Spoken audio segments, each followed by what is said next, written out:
रिपरूप कुटुंब दुश्मन के समान परिवार हो गया। जिसको हम अपना मानते थे सब के सब पराये होते चले। जिस शरीर में हम आप बैठे हैं ये शरीर भी अंत में साथी नहीं, ये भी साथ छोड़ देगा। फिर आप सोचिए इस संसार में हमारा कौन है? हमारा केवल अगर सच्चा साथी है तो केवल गुरु है। तो यहाँ का भी साथी है और वहाँ का भी साथी। हम आपको ऐसे सच्चे साथी से प्रेम करना चाहिए। सच्चे साथी से प्रेम कैसा करना है? जैसे पतंगा दीपक से प्यार करता है, जैसे हिरण वीणा की आवाज से प्यार करता है, जैसे यानी सती औरत मरे हुए पति के साथ प्यार करती है, ऐसे ही हमें गुरु के वचनों पर न्यौछावर होना होगा, बलिदान होना होगा। बड़े ध्यान से सत्संग वचनों को आप सुनिएगा, क्योंकि गुरु से जब तक सच्चा प्यार नहीं होगा तब तक हम आप अपने निज घर नहीं जा सकते। हम आपको यहां से कौन ले जा सकता है? हमारे ग्रंथों में लिखा बिन गुरु भवनिधि तनय न कोई। जो बिरंज शंकर सम होई, चाहे ब्रह्मा के समान ज्ञानी क्यों न हो, शंकर के समान योगी क्यों न हो, लेकिन बगैर गुरु के तुम भवसागर से पार नहीं हो सकते। गुरु से सच्चा प्यार करना होगा। हम लोग गाना गाते थे, हम लोग कहते थे हम लोग हैं ऐसे दीवाने दुनिया को झुकाकर मानेंगे। गुरु भक्ति कैसी होती है ये पाठ पढ़ाकर मानेंगे, ये हम लोग कहते थे। गुरु भक्ति कैसी होती है दुनिया हमसे सबक सीखेगी, आगे आने वाली पीढ़ी याद करेगी कि हमारे पूर्वजों ने गुरु के ऊपर अपने को कैसे न्यौछावर किया, कैसे बलिदान दिया। ये हम लोग गाना गाते थे, लेकिन समय का फेर है। आज परीक्षा की घड़ी में हम आप सब हैं। आज परीक्षा हो रही है, पता चल रहा है कि गुरु भक्ति कैसी होती है। बड़े ध्यान से महापुरुषों के वचनों को सुने। हम लोग गाना गाते थे, क्या कहते थे? गुरु से प्रीति निभाना क्या तूने सहजे में जाना, गुरु की प्रीत मुसर अरगाली कूट चाउर बन जाना क्या तुमने सहजे में जाना। गुरु से प्रीत निभाना, गुरु की प्रीत बेहना की धुन की धजी धजी उड़ जाना क्या तुमने सहजे में जाना। गुरु से प्रीत निभाना, गुरु से प्रेम करना सहज नहीं है, लेकिन तन मन के टुकड़े हुए हैं, तन मन के टुकड़े हुए हैं तब पई होगत पूरी, मन तुम छाड़ देव मगरूरी। तन मन के टुकड़े हो जाएंगे गुरु भक्ति में। ये गुरु भक्ति का पाठ हम आपको पढ़ाया गया था, और आज क्या हो रहा है किसी को कुछ कहने की आवश्यकता नहीं है। क्या हो रहा है उनकी लीला है, क्योंकि स्वामी महाराज दो काम लेकर के आए हैं। पहले के जितने भी संत थे वो केवल एक ही काम लेकर के आए थे, जीवात्माओं को निज घर पहुंचाना। केवल उनका एक ही काम था, एक ही लक्ष्य था। आज स्वामी महाराज दो काम लेकर के आए। पहला काम क्या है? हम आए हुए देश से जहां तुम्हारो था, तुमको घर पहुंचावना एक हमारा काम। ये जो है मुख्य लक्ष्य गुरु महाराज का। दूसरा भी काम ले आए हैं। क्या? कलयुग में कलयुग जाएगा और कलयुग में सतयुग आएगा। ये दूसरा काम। युग प्रवर्तक, युग को बदलने का काम भी लेकर के आए। और जितने भी पीछे महात्मा आए वो युग प्रवर्तक नहीं थे। स्वामी महाराज की फोटो के नीचे आपने लिखा देखा था, युग प्रवर्तक बाबा जगदेव जी महाराज। युग बदला नहीं, बाबा चला गया। कम से कम इस विचार करना चाहिए जो युग प्रवर्तक फोटो के ऊपर लिखा था कि विश्व को शांति अब इन्हीं से मिलेगी। किससे मिलेगी? इन्हीं से मिलेगी। विश्व को शांति अब इन्हीं से मिलेगी। तो अब विश्व को शांति कौन देगा? लोगों ने तो कह दिया, लेकिन यह लीला हम आप नहीं समझ सकते। स्वामी महाराज ने कहा था, प्रेमियों, मेरे खेल को देख करके भ्रमित मत होना। स्वामी महाराज ने कहा था, मेरे काम को कोई कर नहीं सकता और मुझे अपने काम से कोई रोक नहीं सकता। स्वामी महाराज के वचनों को आप याद करते रहो। गुरु के वचनों पर हम आपको न्यौछावर होना, क्योंकि गुरु के आदेश का पालन करना ही गुरु भक्ति है। इसलिए गुरु के वचनों को इस समय पर याद कीजिएगा। स्वामी जी महाराज ने बीच बीच में हम आपको जो संदेश दिए हैं उनको आप याद करें। स्वामी महाराज ने कहा, सूरज पूर्व में उदय होता है, पश्चिम में डूबता है। सूरज पूरब के बजाय पश्चिम में उदय होने लगे, ये मान लेना। लेकिन कभी सूरज पश्चिम में उदय नहीं हुआ, न उदय होगा। लेकिन स्वामी महाराज ने कहा कि सूरज पूरब में उदय होता है। अगर सूरज पश्चिम में उदय होने लगे, ये बात मान लेना। लेकिन मंच से हमारी कही हुई बात एक भी इधर से उधर नहीं हो सकती। ये बिल्कुल अकाट्य वचन है महापुरुषों को। क्या स्वामी महाराज झूठे थे? नहीं झूठे थे ना। फिर स्वामी महाराज के वचनों को आप याद करेंगे तब समझ में आएगा ये खेल क्या है। इतना बड़ा इतिहास बनेगा इस परिवर्तन का, जो राम और कृष्ण के इतिहास को पीछे ढकेल देगा। इतना बड़ा इतिहास ये बनेगा। स्वामी महाराज के उस संदेश को आप सुनिएगा। जो 3 प्रोग्राम मथुरा में होते थे और तीनों प्रोग्रामों में स्वामी महाराज ये संदेश जरूर सुनाते थे, वो सत्संग जरूर सुनाते थे। क्यों? क्योंकि आगे जब खेल होगा तो कहीं हमारे प्रेमी भ्रमित न हो जाए। इसलिए स्वामी महाराज संदेश जरूर सुनाते थे। कौन? सुरत संवाद।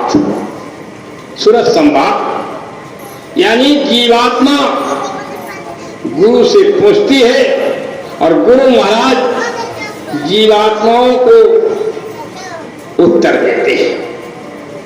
स्वामी महाराज ने जब संदेश सुनाया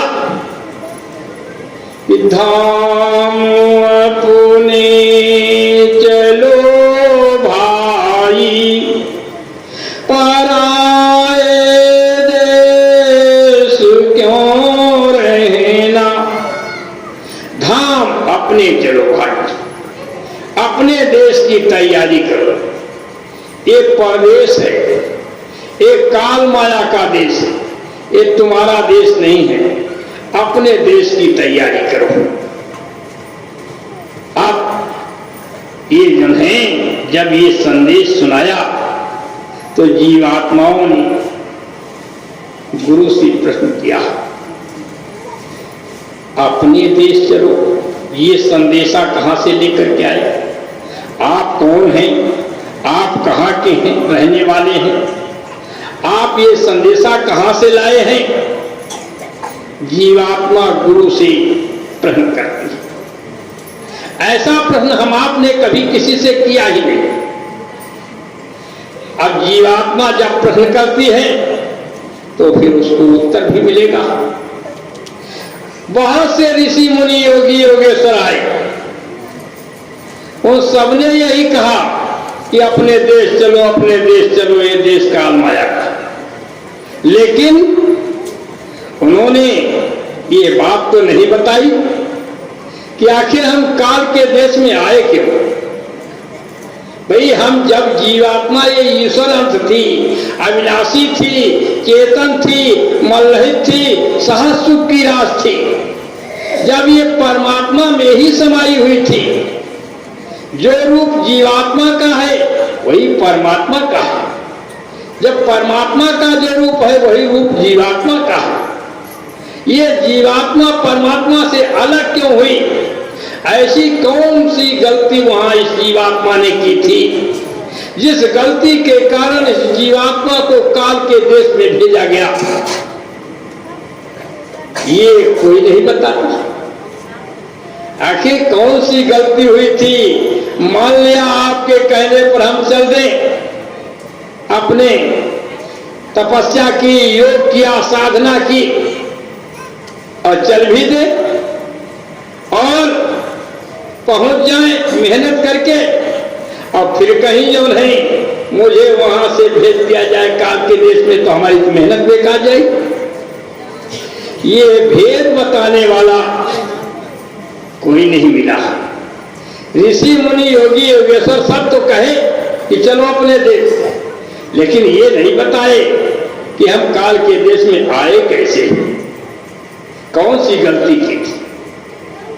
अब जीवात्मा गुरु से जब पूछती है, सारे प्रश्नों का जवाब मिलता। गुरु महाराज ने वादा भी किया, कहा चलो एक बार मेरे कहने पर चलो, दोबारा तुम्हें इस काल के देश में अब नहीं भेजा जाएगा। ये गारंटी भी ले ली। तो जो है केवल गुरु महाराज ने इस चीज को जो है इसको गारंटी दी, इसके अलावा किसी ने गारंटी तो नहीं। स्वामी जी महाराज से जब जीवात्मा पूछती है कि सरकार मुझे ये बताइए आप कौन हैं, आप काल के देश में कैसे आए, कहां का संदेशा लेकर के आए, आप मुझे पहले अपना परिचय दीजिए। जीवात्मा प्रश्न करती है, अब सूरत पूछे स्वामी से, भेद कहो अपना तुम मुंह से। जीवात्मा बड़े प्यार से पूछती है कि आप मुझे अपना भेद बताएं। इस सत्संग में सारी शंकाओं का समाधान, इस सत्संग में सारी शंकाओं का समाधान है। सत्संग से ही शंकाओं का समाधान होता है। जब तक सत्संग नहीं मिलेगा शंका का समाधान नहीं हो सकता। जब कछुकाल करिए सत्संगा, तब कछु होए मोह भ्रमभंगा।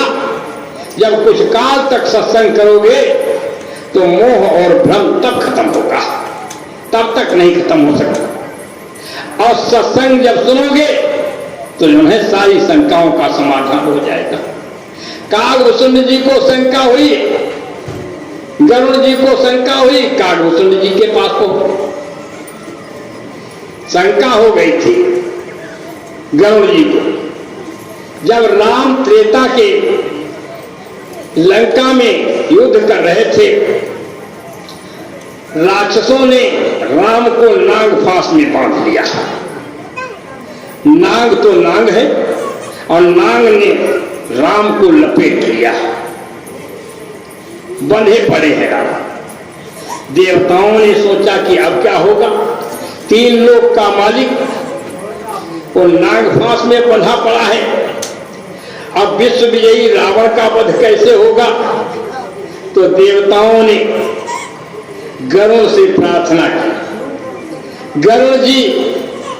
गरुड़ जो है वो सर्प को खा जाता है। प्रार्थना की देवताओं ने गरुड़ से कि महाराज आप आ जाइए, राम के बंधनों को काट दीजिए आकर। गरुड़ आए और जो है राम के नागफांस को काट दिया। जब नागफांस को काट दिया तो राम तो बंधन मुक्त हो गए और राम लंका पर विजय भी प्राप्त कर लिए। सीता को लेकर के अयोध्या भी पहुंच गए। लेकिन गरुड़ को शंका हुई कि वो राम कौन है जो जगत के बंधनों को काटता है।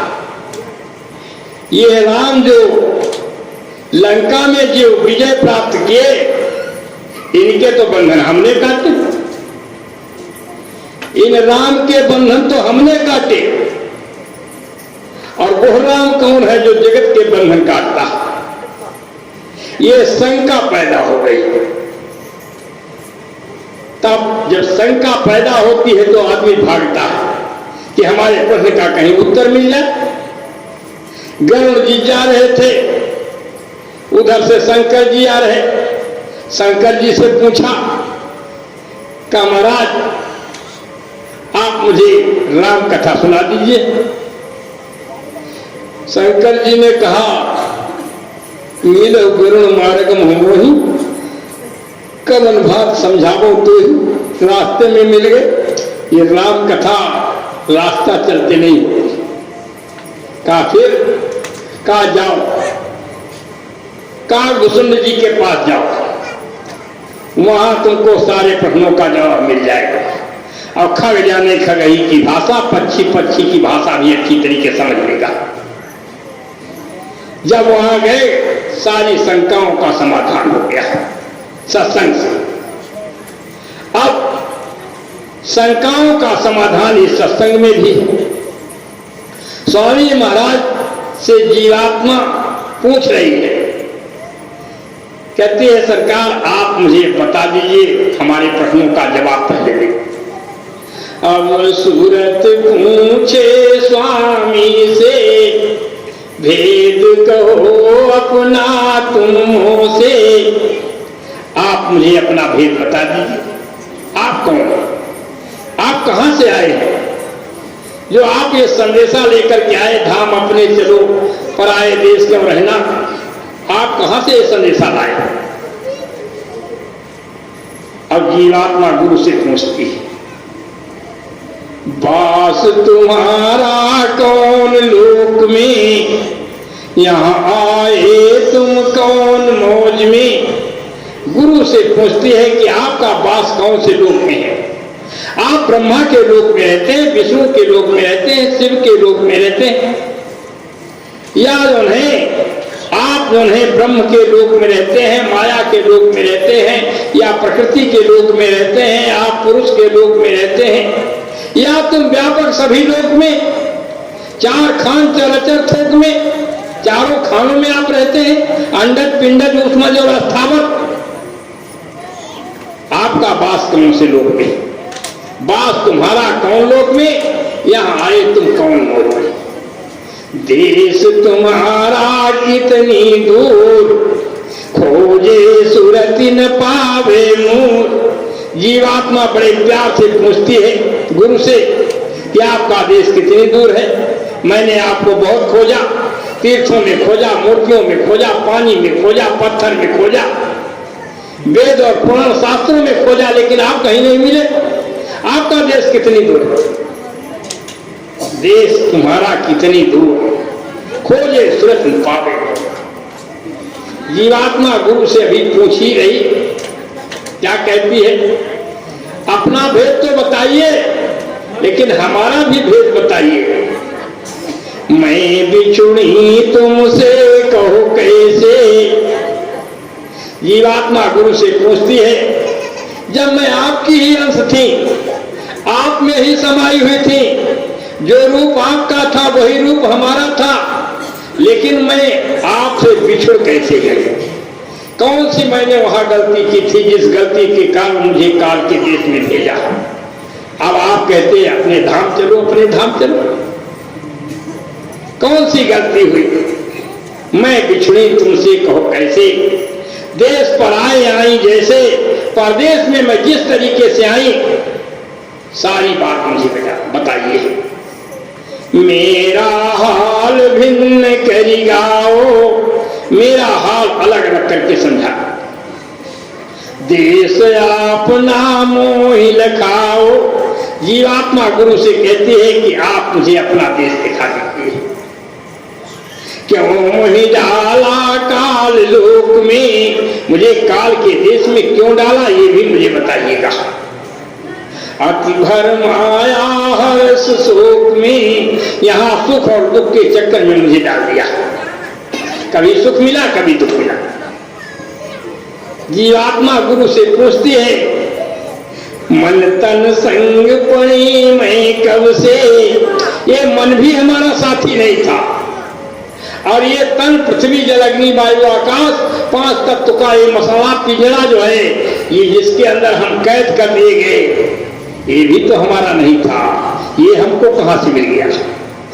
मन तन संग पड़ी मैं कब से, दुख पाए बहुत तक मैं तब से बराबर यहां सुख दुख उठा रहे। जीवात्मा गुरु से पूछती है, कहती है सरकार मुझे ये बताइए, क्यों भूली मैं देश तुम्हारा, मैं आपका देश क्यों भूल गई? आई पड़ी परदेश निहारा, यहां परदेश में आकर के फंस गई। आकर मैं मुझे सारे प्रश्नों का जवाब दे दिएगा। जीवात्मा गुरु से पूछ रही, कहते हैं मालिक चलो कोई बात नहीं, वो आप जानेगा। हमने जो भी गलती की हो, जिस गलती के कारण मुझे आपने काल को और माया के देश में भेज दिया, वो आप जाने। लेकिन आप मुझे ये बताइए कि अब क्यों आए मोह चितावन? अब मुझे चेताने क्यों आए कि धाम अपने चलो, अपने देश चलो? अरे मुझे काल के देश में भेज दिया था तो यहाँ सुख दुख भोग रही थी, मुझे सुख दुख भोगने देते। लेकिन अब मुझे चेताने क्यों आए अपने देश चलो, अपने देश? अब क्यों आए मोह चितावन? रूप धरा तुम अतमन भावा, बड़ा मनमोहक रूप आपने धारण किया है। बड़े प्यार के साथ में जीवात्मा नाराजगी में नहीं, प्यार के साथ में गुरु से प्रश्न किया। जब ऐसा प्रश्न जीवात्मा ने किया तो गुरु महाराज उत्तर दे रहे हैं। उत्तर में सारी शंकाओं का समाधान। गुरु महाराज आप उत्तर दे रहे हैं। तब हंसी शब्द स्वामी बोले, हंस करके बोले, जीवात्मा के प्रश्न को सुनकर के हंस कर बोले, सुनो सुरति तुम मैं कहूं खोले। ऐ सुरत, ऐ जीवात्मा तू सुन, मैं खोल करके कहता हूं, कोई बात छिपाना नहीं चाहता। क्योंकि गूढ़ तत्व तो साध दुरावा है, आगत अधिकारी जहां पावन, दुखी होकर के कोई आवाज लगाने वाला होना चाहिए। गूढ़ तत्व को भी महापुरुष छिपाते नहीं। स्वामी महाराज अपना भेद बता रहे, जो तू पूछे भेद हमारा, कहूं सभी अब करी विस्तारा। अगर तू मेरा भेद जानना चाहती है तो सुन, मैं विस्तार के साथ समझा रहा हूं। अपना भेद बता रहे स्वामी महाराज। क्या कहते हैं? मैं हूं अगम अनाम माया, मैं अगम हूं, अपना परिचय दे रहे। मैं हूं अगम अनाम माया, मैं अगम हूं, मैं अनामी हूं और माया से रहित हूं। मैं हूं अगम अनाम माया, समाया, अपनी मौज में मैं घर में समाया हुआ हूं। मेरा भेद न कोई पावे, स्वामी महाराज कहते हैं मेरा भेद कोई नहीं जानता।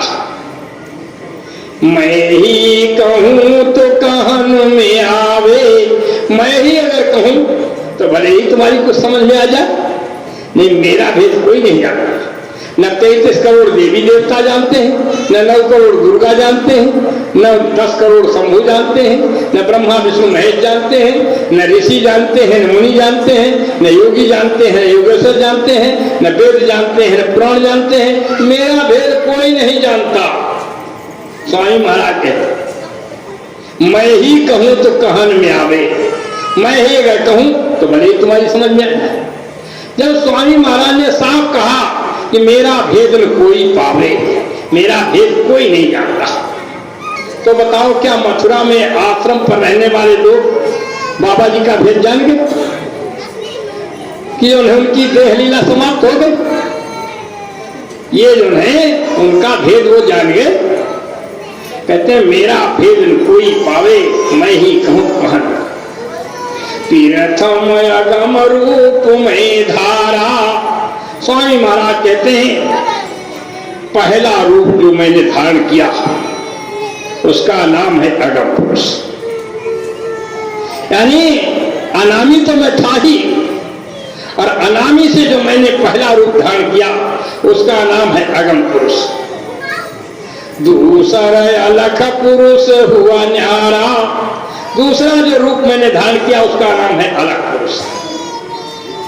और तीसरा सत्य पुरुष में भया, तीसरा जो रूप मैंने धारण किया उसका नाम है सत्य पुरुष। ये 3 रूप मैंने बनाए। अनामी तो मैं था ही, लेकिन ये 3 रूप मैंने बनाए। इन तीनों में मेरा रूप, इन तीनों में मेरा ही रूप है। इसमें न तो काल है न माया है, मिलौनी कुछ नहीं है। इन तीनों में मेरा रूप, और यहां से उतरी कलायनु, और सतपुरुष के पास से नीचे कला उतरा। ये सब खेल जितना भी है ये कलाओं का है। स्वामी महाराज कहते हैं इन तीनों में मेरा रूप, और यहां से उतरी कला। यहां तक निज कर मुझको जानो, सतपुरुष तक हम ही हम हैं, कोई मिलौनी नहीं। पूर्ण रूप मुझे पहचानो, पूरी तरीके से सतपुरुष तक मैं ही हूं। लेकिन हुआ क्या? स्वामी महाराज कहते हैं हुआ ये कि अंश धोए सतपुरुष निकारी, सतपुरुष ने अपने में से 2 अंश निकाल दिए, नीचे उतार दिए। अंश धोए सतपुरुष निकारी, और ज्योति निरंजन नाम धरारी। एक का नाम ज्योति और एक का नाम निरंजन, एक काल और एक माया। ये 2 कलाएं ऊपर से उतर करके आई सतपुरुष के पास। ये 2 कला उतर कर आई, और झंझरी दीप में आन समाई। झंझरी दीप एक स्थान है, उसमें आकर के दोनों कलाएं बैठे। यहां बैठ त्रिलोकी रची, अंड पिंड ब्रह्मांड, ये 3 लोक की रचना इन कलाओं ने की। यहां बैठ त्रिलोकी रची, 3 5 की धूम मची, यहां 3 और 5 की धूम मची। पृथ्वी जल अग्नि वायु आकाश, 5 तत्व का ये मसाला, और 3 गुण, रजोगुण तमोगुण सतोगुण, 5 और 3 8। यही जन्माष्टमी, कृष्ण जन्माष्टमी हम आप मनाते हैं। 5 तत्व और 3 गुण से हम आप निकल जाए तो हमारा आपका भी जन्म ना मानना खत्म हो गया। 3 5 की धूम। स्वामी महाराज ने कहा आप प्रेमियों अब क्या हुआ, अब तुम सोचो कि हम यहां कैसे आए। जीवात्माओं से स्वामी महाराज कहते हैं, ऐ जीवात्माओं, ये तो मैंने अपना भेद बताया और काल की हद कहां तक है ये भी मैंने तुम्हें बताया। ये तीन लोक की रचना काल की। अब तुम यहां कैसे आई? जीवात्माओं से कहते हैं स्वामी महाराज, ऐ सुरत, तू अपना भेद सुन ले, तो यहां कैसे आई? काल करी मम सेवा भारी, काल ने बहुत तपस्या की। स्वामी महाराज कहते हैं, सुनो सुरत, तुम अपना भेद, तुम हमें थे सदा भेद, तुम में और हम में कोई भेद नहीं था, जो रूप तुम्हारा था वही रूप हमारा था। कहते हुआ ये कि काल करी मम सेवा भारी, काल निरंजन ने झंझरी द्वीप स्थान में बैठ करके अखंड तपस्या की, 72 युग तक अखंड तपस्या की, एक पैर से खड़े हो। सोचिए, एक पैर से खड़े होकर के 72 युग तक, एक युग कितने दिनों का होता, कितने कल्प बीत जाएंगे। अरे सबसे छोटी उम्र कलयुग की मानी गई है 4 युगों में, उसकी भी 4,32,000 वर्ष उम्र, और युगों की तो बहुत बड़ी बड़ी उम्र, लेकिन 72 युग तक अखंड तपस्या की। स्वामी महाराज कहते हैं, काल करी मम सेवा भारी, सेवा बस होई कछुन विचारी, सेवा के वशीभूत होकर के मैंने कुछ विचार नहीं किया। हालांकि होश हवास में रचना की गई, बेहोशी में रचना नहीं की गई, होश हवास में रचना की गई। काल ने अखंड जब तपस्या की तो सत्पुरुष ने पूछा कि तुम क्या चाहते हो? तुम्हारी तपस्या से हम बहुत प्रसन्न हैं। काल निरंजन ने कहा कि मैं आपके जैसा राज्य चाहता हूं। सत्पुरुष ने कहा कि ठीक है, तुम्हें राज्य दे दिया, जो महात्मा है, यानी जो झंझरी द्वीप स्थान है उसमें तुम राज्य करो। लेकिन उसने कहा, राज्य सरकार किस पर करें? बगैर प्रजा के राजा का कोई महत्व नहीं, प्रजा तो हमारे पास है ही नहीं, राज्य किस पर करें? तो फिर मुझे जीवात्माओं का भंडार चाहिए। जीवात्माओं का भंडार मांगा। सत्पुरुष ने कहा, जीवात्माओं का भंडार तुम्हें दे सकते हैं, तुम्हारी तपस्या से हम प्रसन्न हैं, लेकिन एक शर्त है। क्या? ये जीवात्माएं जितनी भी हैं, ये हमारे हृदय के टुकड़े हैं। इन जीवात्माओं को कर्म बंधन में डाल करके यातनाएं मत देना, तकलीफ मत देना, नहीं तो हम अपने लोक से संतों को नीचे उतार देंगे और अपना पूरा भेद इन जीवात्माओं को दे करके इन जीवात्माओं को अपने पास बुला लेंगे। फिर ये मत कहना कि दी हुई चीज वापस क्यों कर दी। ऐसा कौल करार करा दिया, क्योंकि सत्पुरुष जानते थे कि बगैर कर्म बंधन में डाले काल इन जीवात्माओं को रोक नहीं पाएगा, ये जानते थे। लेकिन काल नहीं जानता था। उसने कहा, सरकार ठीक है, कर्म बंधन में नहीं डालेंगे, लेकिन अंतिम में उसे कर्म बंधन में डालना ही पड़ा। जीवात्माएं रोके नहीं रुकी। जीवात्माओं का जब भंडार वहां से भेजा गया तो जीवात्माओं ने भी कहा सत्पुरुष से कि सरकार, ऐसी कौन सी गलती हमसे हुई जो आप मुझे काल के देश में भेज रहे हैं? सत्पुरुष ने कहा, जाओ, तुम्हारे अंदर मैंने शब्द की डोर को लटका दिया, शब्द को पकड़ करके तुम मेरे पास चली आना, लेकिन काल को देश निकाला करना है। काल अब दोबारा हमारे देश में नहीं आएगा। काल को देश निकाला करना। इसलिए तुम जाओ, तुम्हारे अंदर मैंने शब्द की डोर को लटका दिया। सब लोग शांत से बैठ जाओ, थोड़ा आगे से जाओ, सिकल करके बैठो। आप लोग क्या पानी बरस रहा है क्या? भूलेंगे नहीं। बड़े ध्यान से आप लोग सुनिएगा। आपको सारे जो है सारे प्रश्नों का यानी जवाब वो जो है स्वामी महाराज दे रहे हैं और सारी शंकाओं का समाधान भी इसी सत्संग में। सारी शंकाएं समाप्त हो जाएगी बड़े ध्यान से जब सुनेंगे तब।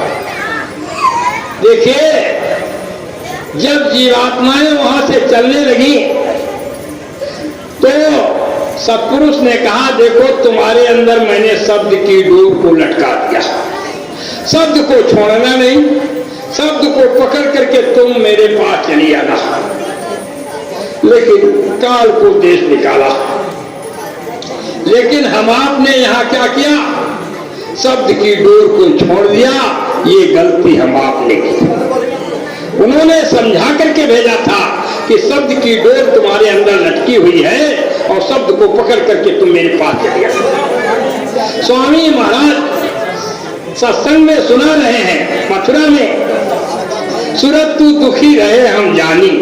ऐ सूरत है जीवात्मा तू दुखी है, हम जानते तू दुखी है। जा दिलते तुम शब्द विसारा मन संज्ञारी ठान।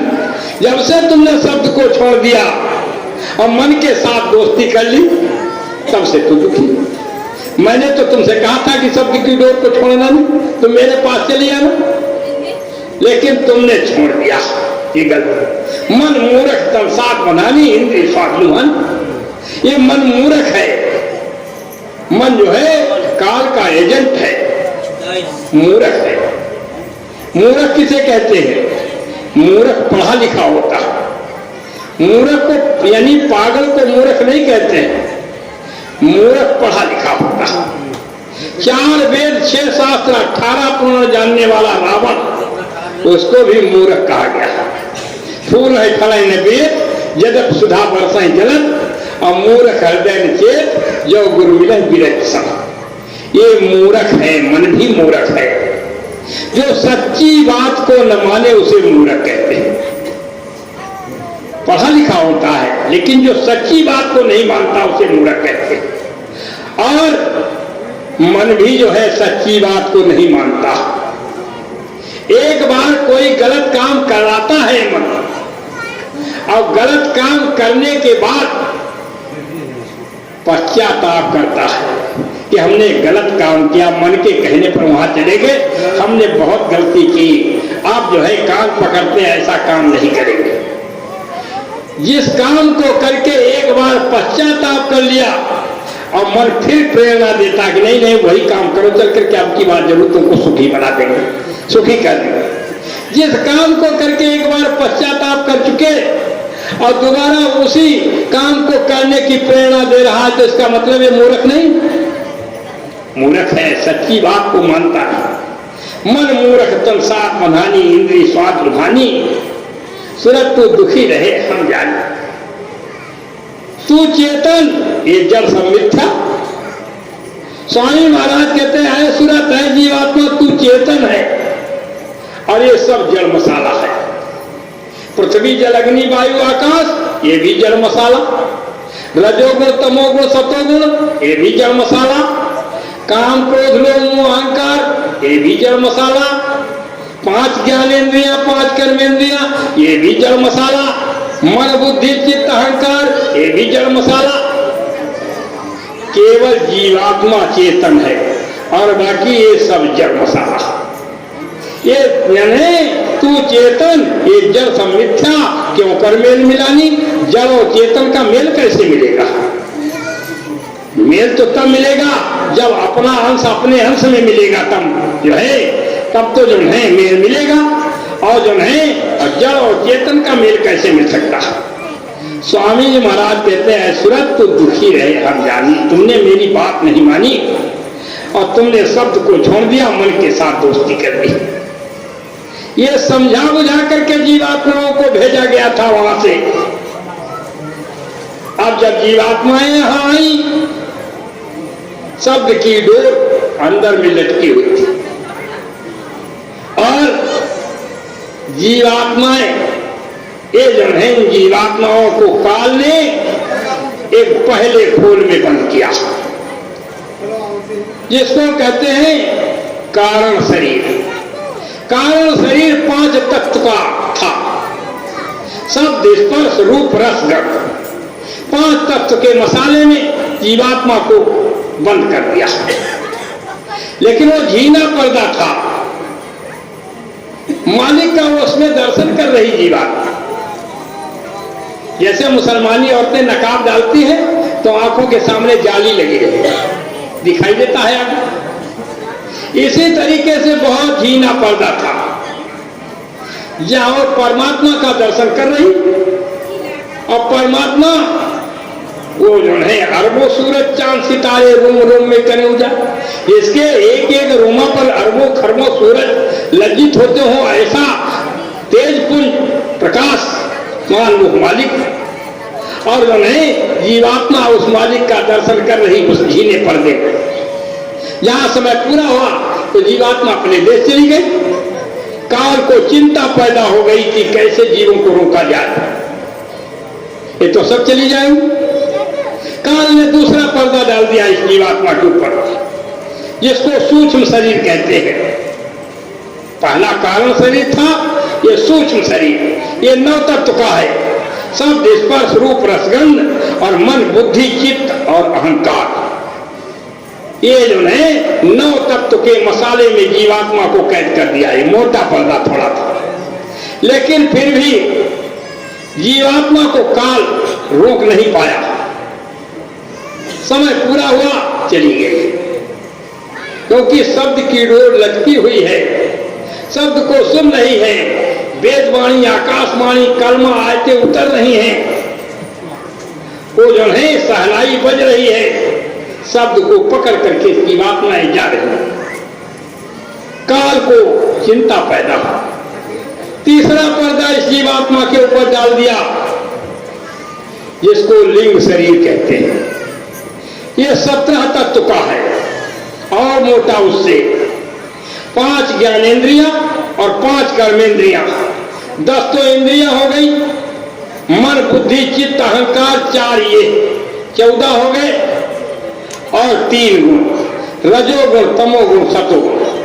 17 तत्व के मसाले में जीवात्मा को कैद कर दिया काल ने, लेकिन फिर भी जीवात्मा को रोक नहीं पाया। समय पूरा हुआ, ये जीवात्मा अपने देश चली गई। काल को फिर चिंता पैदा हुई, अब क्या किया जाए। काल ने अपनी शक्तियों को पैदा कर दिया। 33 करोड़ देवी देवता, 9 करोड़ दुर्गा, 10 करोड़ शंभु ब्रह्मा विष्णु महेश, सब जो है बना करके तैयार कर दिए अपनी शक्तियों को कि जीवात्माओं को रोको। कैसे रुकेंगे? जीवात्माओं को रोकने के लिए इन सब को पैदा कर दिया काल ने। अब ब्रह्मा को सामग्री दे दी गई, इनको उत्पत्ति का काम, एक को संहार का काम, एक को रक्षा का काम दे दिया गया। ब्रह्मा से कहा गया कि तुम रचना रचो, तो ये पृथ्वी जल अग्नि वायु आकाश 5 तत्व का मसाला ये ब्रह्मा ने दे दिया। इसको स्थूल शरीर कहते हैं, चौथा शरीर। जीवात्मा को कैद किया इसके अंदर, चारों तरफ से इसको जकड़ दिया। काम क्रोध लोभ मोह अहंकार चारों तरफ से इसको बंद कर दिया कि अब तुम कैसे जाओ। लेकिन जीवात्मा फिर भी चली गई अपने देश। अब तो जो है ब्रह्मा के पास भी कोई उपाय नहीं रह गया, कैसे जीवात्माएं रुके। ब्रह्मा ने समाधि लगा दी। ब्रह्मा को निरंजन भगवान के दर्शन तो नहीं हुए, लेकिन ऊपर से आवाज आई है, ब्रह्मा को लेखनी समान लिख, मैं बोल रहा हूं। ब्रह्मा ने भोजपत्र पर लिखना शुरू कर दिया। जो आवाज आती गई उसको कहते हैं वेद। ये वेद वाणी थी, ऊपर से वाणी उतरी, जिसको लिख दिया गया भोल पत्र पर। ये 4 वेद बनकर के तैयार हो गए। ये संविधान जीवात्माओं को रोकने के लिए बनाया गया है। संविधान अब कर्म करने की आजादी दे दी गई। ऐ जीवात्माओं, सबको पढ़ करके सुनाया गया, ऐ जीवात्माओं, तुमको कर्म करने की आजादी दी जाती है। चाहे अच्छा करो चाहे बुरा करो, लेकिन फल भोगने में तुम स्वतंत्र हो। फल तुम्हारे हाथ में नहीं है, और जो भी काम करोगे उसका परिणाम तुम्हें भोगना पड़ेगा। जो काम करोगे उसका परिणाम, पाप करोगे तुमको ये सजा मिलेगी, पुण्य करोगे ये सजा मिलेगी। सो जो है आपको जो है, और ये काम करोगे तो तुमको ये सजा मिलेगी, ये काम करोगे तुमको नरक मिल जाएगा, ये काम करोगे तुमको स्वर्ग मिलेगा, ये काम करोगे तुमको वैकुंठ मिलेगा, और ये काम करोगे तुमको जो है 84 में जाना पड़ेगा। ये सब धाराएं लगा दी गई। जैसे आजादी मिली तो जो है संविधान बनाकर तैयार कर, अब धाराएं लगा दी गई, ये काम करोगे ये सजा, ये काम करोगे ये सजा। इसी तरीके से कि जीवात्माओं को पढ़ करके सुनाया गया वेद, और कर्म करने की आजादी दे दी, चाहे अच्छा करो चाहे बुरा। लेकिन आजादी में ही बर्बादी होती है, आजादी में ही बर्बादी होती है। जैसे देश आजाद हो गया, जब आजाद हो गया तो बर्बादी के कगार पर पहुंच गया। अब देश आजाद है तो लड़की कहती हम भी आजाद, बहू कहती हम भी आजाद। देश आजाद है तो जो है स्त्री कहती हम भी आजाद। तो जो है आजादी में ही बर्बाद। पहले अंकुश था, अब कोई अंकुश नहीं रह गया। पहले लड़के जो हैं वो माता पिता का आदेश मानते थे, कहना मानते थे, अंकुश था, समाज का अंकुश था। अगर तुमने कोई गलत काम किया तो समाज तुमको दंडित कर देता था, हुक्का पानी तुम्हारा बंद कर दिया गया, तुम्हारे यहाँ कोई पानी नहीं पिएगा, तुमने ये गलत काम किया। अब वो जो है गिड़गिड़ाता था कि हमें समाज में मिला लीजिए, लेकिन कुछ नहीं, तुमने गलत काम किया।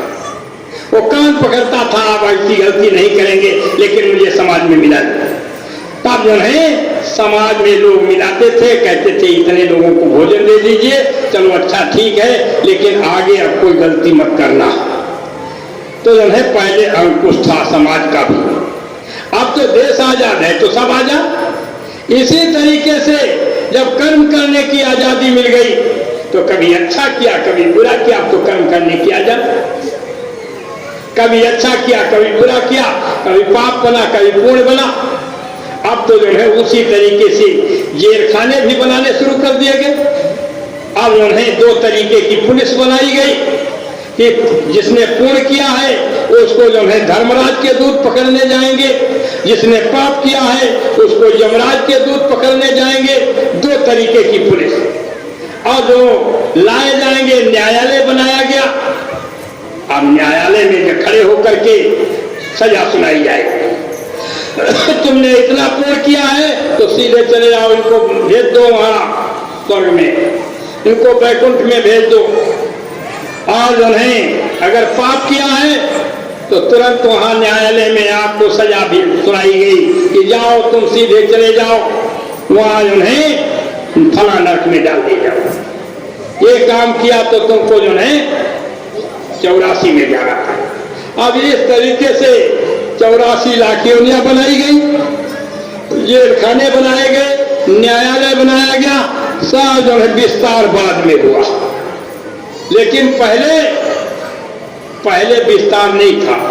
जब कर्म बंधन लगने लगे, काहुन को सुख दुख कर दाता, निजकृत कर्म भोग सब भ्राता।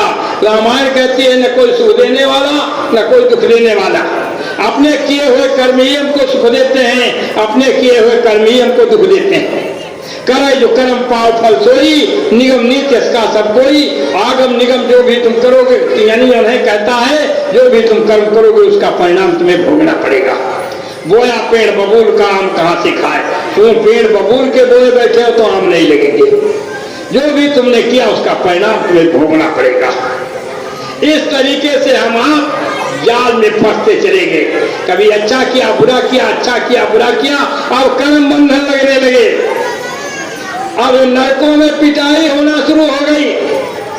जब नरकों में पिटाई होना शुरू हो गई, अब जीवात्माएं वहां रो रही, चिल्ला रही। जीवात्माओं के रोने और चिल्लाने की आवाज सत्पुरुष के पास पहुंच गई। सत्पुरुष के पास पहुंच गई। वो दयाल है।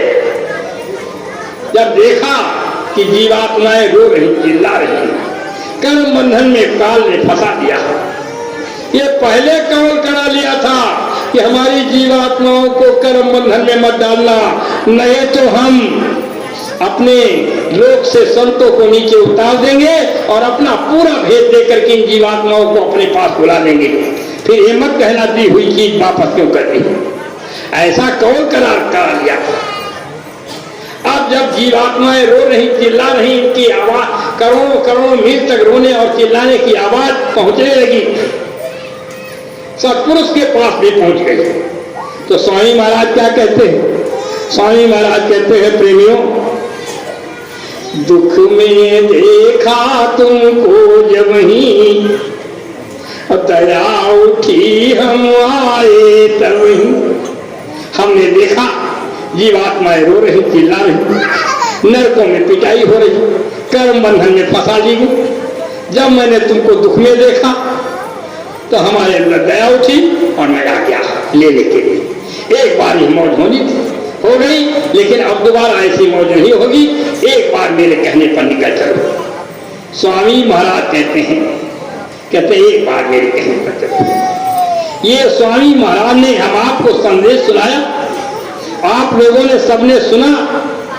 स्वामी महाराज ने क्या सुनाया था?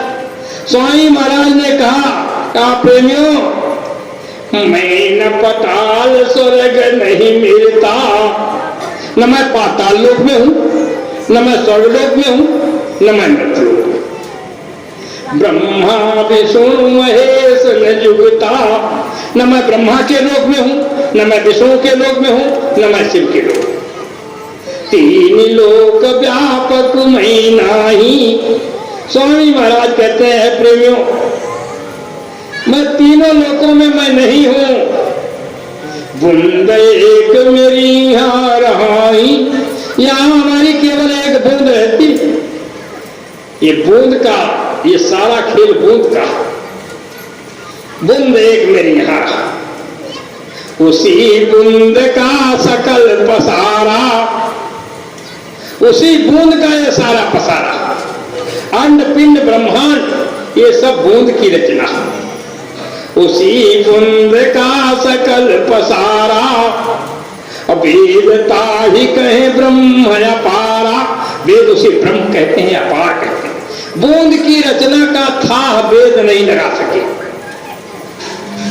स्वामी महाराज कहते हैं कि जितने ऋषि आए, मुनि आए, योगी आए, योगेश्वर आए, वो भी कर्मकांड में फंस गए। वो भी जो नहीं भेद नहीं जान सके, यानी बूंद का था वो भी नहीं लगा सके।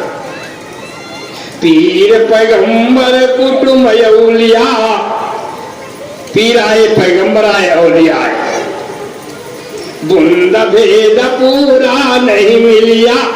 बूंद का था वो भी नहीं लगा सका।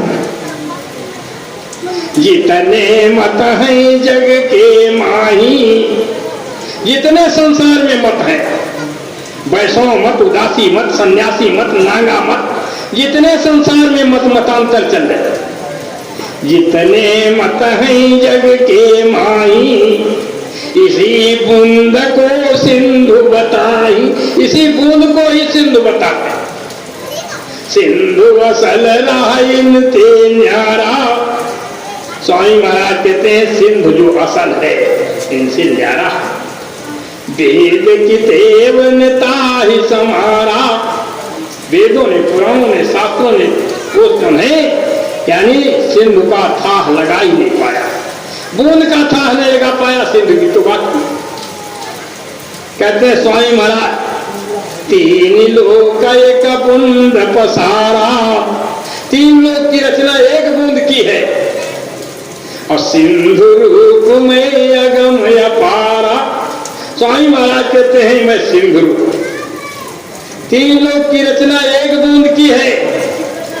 और स्वामी महाराज कहते हैं सिंधु रूप में अगम अपारा, मैं सिंधु रूप हूं, मैं अगम हूं, मैं अपार। अब आप सोचिए, विचार कीजिए कि तीन लोक की रचना एक बूंद की है और वो सिंधु रूप मानव शरीर में आया। वो सिंधु जो है मानव शरीर में आया। तीन लोक की रचना एक बूंद की है। और नहीं, आप सोचिए जब तीन लोक की रचना एक बूंद की है और वो सिंधु रूप मानव शरीर में आया, तो आप ये बताइए क्या ये बूंद की रचना सिंधु को खा जाएगी? है हस्ती? तीन लोक की रचना जो बूंद की है, क्या बूंद की रचना सिंधु को खा सकती? नहीं। वो अपनी मौज मर्जी से आते हैं, अपनी मौज मर्जी से जाते हैं, उनके ऊपर काल का कोई दखल नहीं होता है। तो नहीं, वो कहते हैं इसके आगे भेद न पाया। स्वामी महाराज कहते हैं ऐ प्रेमियों, इस बूंद की रचना के आगे का भेद किसी को नहीं मिला। इसके आगे भेद न पाया और सतगुरु भी न धोखा खाया। सतगुरु के बगैर सब धोखा खा गए। अब आप विचार करें, ऐसा अनामी महाप्रभु जिसने अपना सारा भेद बताया और हमारा भी भेद बताया कि हम काल के देश में कैसे आए, और काल का भी भेद बताया, सारा भेद जिसने बताया, और उन्हें आज यहां इस दुनिया के लोग ने क्या कह दिया कि वो जो है शरीर छोड़ करके चलेंगे। काम कौन करेगा? उनका काम कौन करेगा?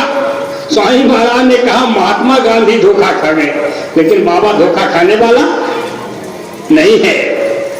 स्वामी महाराज ने कहा प्रेमियों, मैंने उस जमाने को देखा है, मेरे जमाने में 1 रुपए का 60 शेर चना बिकता था। तब शेर चलता था, किलो नहीं चलता। स्वामी महाराज ने कहा मैंने उस जमाने को देखा है, मेरे जमाने में 1 रुपए का 60 शेर चना बिकता था। 12 रुपए तोला सोना बिकता था। अंग्रेजों का राज मैंने होश में देखा, स्वामी महाराज के। और महात्मा गांधी की कोई आवाज भारत के अंदर नहीं लगी थी आजादी, तब मैं भारत के अंदर मौजूद था। 30 साल तक सत्याग्रह की लड़ाई महात्मा गांधी लड़े, तब भी मैं मौजूद रहा। और इतने दिन आजादी के बीत गए, तब भी मैं मौजूद हूं और आगे भी मैं मौजूद रहूंगा। मुझको धोखा देने की कोशिश मत करो, मुझको धोखा देने वाले खुद ही धोखा खा जाएंगे। स्वामी महाराज के वचन है, स्वामी महाराज के वचनों को आप याद कीजिएगा, तब धोखा नहीं खाओ। और स्वामी महाराज के वचनों को भुला दिया, तब तो धोखा खा ही खाओगे। स्वामी महाराज ने कहा प्रेमियों, आगे एक समय आएगा, आगे एक समय आएगा जब मैं विश्व के सारे राष्ट्रपतियों को मैं भारत में बुलाऊंगा।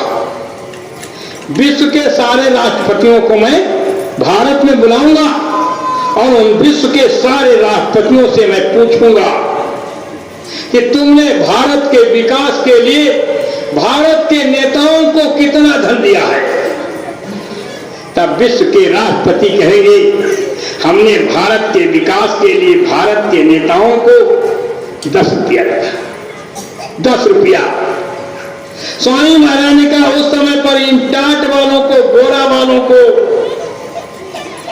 उन विश्व के राष्ट्रपतियों के सामने लंगोटी में खड़ा कर दूंगा, लंगोटी में खड़ा कर दूंगा और उनसे कहूंगा कि जो तुमने भारत के विकास के लिए भारत के नेताओं को पैसा दिया था, उससे भारत के नेताओं ने भारत का विकास ये किया कि भारत की जनता लंगोटी में आ गई, लंगोटी में आ गई, ये विकास किया।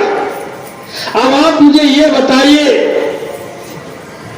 कि है यानी इन नेताओं का तुम्हारे यहां कितना धन जमा है, अपने निजी खाते पर इन्होंने कितना जमा किया विदेशी बैंकों में, उसका ब्यौरा दीजिए।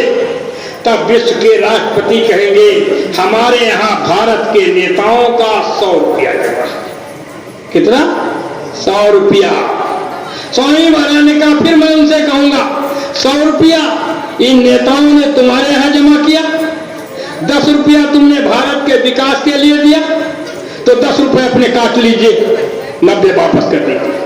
काश्तकारों का खेती संबंधी सारा कर्जा मैं ब्याज के मैं माफ करवा दूं तो बाबा को बाबा मत कहना। ये स्वामी महाराज के वचन है। क्या आप बताइए कि आज जितने भी बाबा हैं घूम रहे हैं, क्या इनके अंदर ये क्षमता है कि विश्व के राष्ट्रपतियों को बुलाने? नहीं। और उनसे पूछ सकते हैं? नहीं पूछ सकते। स्वामी महाराज ने कह दिया था कि मेरे काम को कोई कर नहीं सकता और मुझे अपने काम से कोई रोक नहीं सकता। समय का खेल है और उस खेल को आप देख करके भ्रमित मत होइएगा। राम और कृष्ण से भी बड़ा इतिहास बनेगा। जो राम का इतिहास पढ़ते हैं, कृष्ण का इतिहास पढ़ते हैं, उससे भी बड़ा इतिहास ये बनेगा कलयुग का। तो उससे बड़ी लीला नहीं होगी, उससे बड़ी लीला भी तो होगी, तब तो इतिहास बनेगा उससे बड़ा। द्वापर का इतिहास आप पढ़ रहे, त्रेता का इतिहास पढ़ रहे, क्या त्रेता में ये बात नहीं हुई? त्रेता में भी यही हुआ था। त्रेता में क्या हुआ था? त्रेता में जब राम ने, जो काल के अवतार थे, त्रेता में जब राम आए परिवर्तन करने के लिए, तो दूर से खेल खेलते हैं महापुरुष। ऐसे स्वामी महाराज ने भी दूर से ही खेल खेला।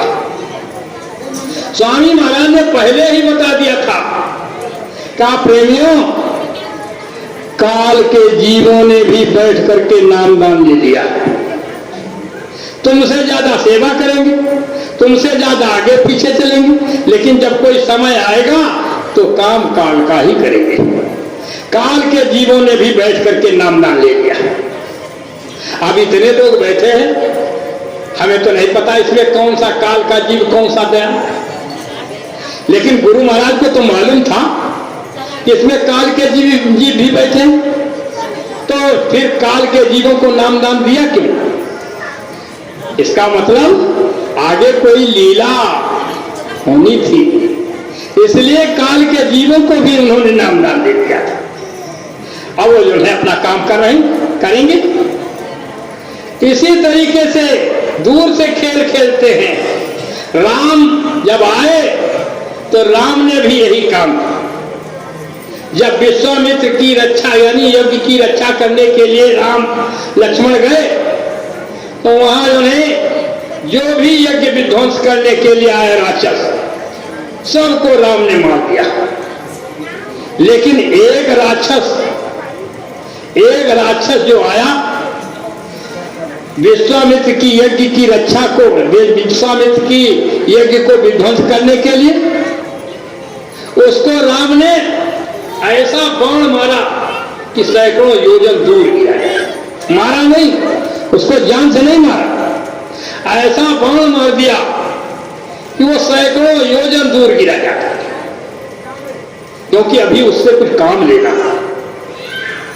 उसके बाद में राम चले गए वहां अवध यानी अवध में, वहां यानी जनकपुरी में, और वहां सीता स्वयंवर हुआ। फिर उसके बाद अयोध्या वापस लौटे। फिर उसके बाद में उनका यानी राज तिलक होने की तैयारी हो रही थी, कहा उनका वनवास हो गया और जंगल चले गए।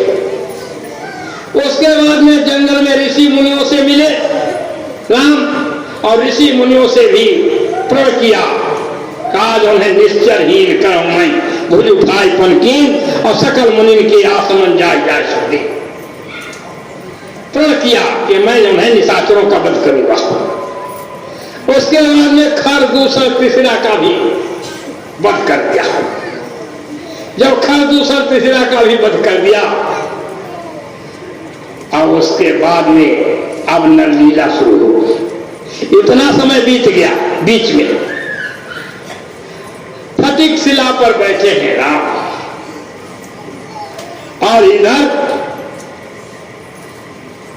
राम ने लक्ष्मण से कहा कि तुम जाओ, तब तक जंगल से कुछ नाश्ता के लिए फल फूल ले आओ, कुछ फल ले आओ, कंदमूल फल। तो लक्ष्मण को वहां से हटा दिया, लक्ष्मण चले गए जंगल में कंदमूल फल लेने के लिए। अब राम और सीता दो ही है। राम ने सीता से कहा, अब दो पर दो बात हो रही, सुनहु प्रिया व्रत रुचिर सुशीला, मैं कछु करब ललित नरलीला। अब मैं नरलीला करना चाहता। सीता ने कहा, हमारे लिए क्या आदेश, आप तो नरलीला करेंगे, हमारे लिए क्या आदेश है? राम ने कहा कि तुम पावक मह करहु निवासा, और तब लग करहु निशाचर नाश। तुम अग्नि में प्रवेश हो जाओ, तब तक हम निशाचरों का वध कर दें। राम के कहने पर सीता अग्नि में चली गई। असली सीता अग्नि में चली गई, अब वो नकली सीता रही। निज प्रतिबिंब राखिता सीता, वो प्रतिबिंब है, पुतला बोल रहा है, पुतला चल रहा है, लेकिन है वो पुतला असली सीता निज प्रतिबिंब राखता सीता। तैसे रूप शील सुपुनीता, वैसा ही रूप वैसा ही शील है, लेकिन है वो पुतला असली सीता। अब आप सोचिए, उसी समय क्या हुआ, वो जो है 4 वेद 6 शास्त्र 18 पुराण जानने वाला रावण, वो अपने मामा मारीच के पास पहुंचा। मारीच से कहा कि तुम सोने के हिरण हो जाओ, हम सीता का हरण करेंगे। मारीच पुरानी बात याद दिलाता है। मारीच ने कहा कि उनसे बैर मत कीजिएगा। अरे मैं जो है अपनी बात बताता हूं। जिस समय पर विश्वामित्र की यज्ञ हो रही थी और विश्वामित्र की यज्ञ को विध्वंस करने में गया था, और इन्हीं राम ने हमको बाण मारा था, सैकड़ों योजन पर मैं गिरा। वो पुरानी बात याद दिला रहा है। क्या कहता है, मखराखन गयो कुमारा, और बिनु फरसर रघुपति मोहि मारा, और सतयोजन आयो छन माही, और 3 सन बैर किए भलना। इनसे बैर करना उचित नहीं। मारी समझा रहा। रावण ने कहा, तलवार निकाली, कहा देखो तो मेरे कहने पर सोने के हिरण बनोगे कि नहीं? अगर नहीं बनोगे समझ लीजिए, तलवार देखी 2 टुकड़े तुम्हारे कर। मारीच ने समझ लिया कि अब तो हमारी मौत है, दोनों तरफ से मौत है। अगर हम सोने के हिरण नहीं बनते इसके कहने पर, तो हम क्यों, ये हमको मार देगा। अगर सोने के हिरण हम बन जाते हैं तो राम मार देंगे। मरना दोनों तरफ से, यानी उभय बीच देखा निज मरना, तब ताके सिर रघुनायक शरण। जब दोनों तरफ से मौत देखी तो कहा कि इसके हाथ क्यों मरे, चलो राम खा सोने का हिरण। अब आप सोचिए कि अगर उस मारीच को यज्ञ की रक्षा, यज्ञ को विध्वंस करने के लिए गया था मारीच, विश्वामित्र की यज्ञ को, अगर उसी समय राम ने मार दिया होता तो क्या सीता हरण हो पाता? नहीं हो पाता ना। दूर से खेल खेलते हैं महापुरुष ये जो है। अब आप सोचिए कि 4 वेद 6 शास्त्र 18 पुराण जानने वाला रावण, वो भी नहीं जान पाया कि हम पुतला लिए जा रहे हैं कि असली सीता लिए जा रहे हैं। असली सीता अग्नि में, वो भी नहीं जान सका। और जो लक्ष्मण थे वो तो कंदमूल फल लेने चले गए थे, उनको भी पता नहीं क्या खेल हो गया। लक्ष्मण हुए भेद न जाना, जो कच्चरित रचा भगवान, वो भी नहीं जान सके कि ये असली सीता, हम असली सीता की रखवाली कर रहे हैं, ये नकली सीता की रखवाली कर, वो भी नहीं जाना। अब आप सोचिए कि खेल हो गया, लक्ष्मण रो रहे थे, सीता हरण हो गया, लेकिन लक्ष्मण रो रहे थे कि हमारी सीता कहाँ गई, हमारी सीता कहाँ। चलो कोई बात नहीं, लक्ष्मण नहीं जानते थे, रो रहे थे, लेकिन राम तो जानते थे हमारी सीता अग्नि में, असली सीता। वो क्यों रो रहे थे? जंगल के जो है पक्षियों से सबसे पूछ रहे थे, पेड़ पौधों से पूछ रहे थे, हे खगमृग, हे मधुकर श्रेणी, तुम देखी सीता मृग नहीं? ये लीला बहुत बड़ी जिसको हम आप, और स्वामी महाराज ये भी लीला, यानी उस पुतले ने क्या खेल किया, जो रावण ले उठा ले गया पुतला, असली सीता अग्नि में, और पुतला उठा ले गया, उस पुतले ने सारे राक्षसों का विनाश कर दिया। और यह पुतला जो स्वामी महाराज का मथुरा में जलाया गया, ये भी सारे राक्षसों का वध करेगा। ये उससे बड़ी लीला होगी। बहुत गुरुदेव स्वामी महाराज ने कहा था कि रावण मारा जाएगा, रावण मारा जाएगा, चाहे जहां कहीं भी छिपा हो रावण मारा जाएगा, चाहे मथुरा में ही क्यों न छिपा हो, रावण मारा जाएगा। और तुम सब देखोगे कि रावण मारा जा रहा। ये सब आपके हमारे आपके सामने, आंखों के सामने होगा। अब ये लीला शुरू हो गई। जब राम रोने लगे, रो रहे हैं, ऐसे रो रहे हैं जैसे मालूम होता है कि कोई महावीरही, कोई महाकामी अपनी औरत के वियोग में रो रहा है, ऐसे राम रो रहे। तब दुनिया के लोगों ने समझ लिया कि ये तीन लोक के मालिक राम नहीं है, ये विश्व विजयी रावण का वध कैसे करे? जो अपनी औरत के वियोग में रो रहा हो, वो विश्व विजयी रावण का वध कर पाएगा? सबके अंदर शंकाएं पैदा होने लगी कि ये जो है तीन लोक के मालिक राम नहीं है। बड़ी बड़ी शंकाएं, आज जैसे हम आपको अंदर गुरु महाराज के प्रति शंकाएं पैदा, ऐसे उस समय पर भी शंकाएं पैदा, यहां तक कि देवताओं में भी खलबली। वो भी जो है, एक बार शंकर जी और सती जी जंगल से निकल रहे थे, उसी समय पर राम जंगल में रो रहे थे, हाय सीता, हाय सीता, कहां चली गई सीता, सीता के लिए रो रहे थे। और शंकर जी, सती जी जंगल से निकले, देखा राम रो रहे हैं। दूर से शिव ने प्रणाम कर दिया,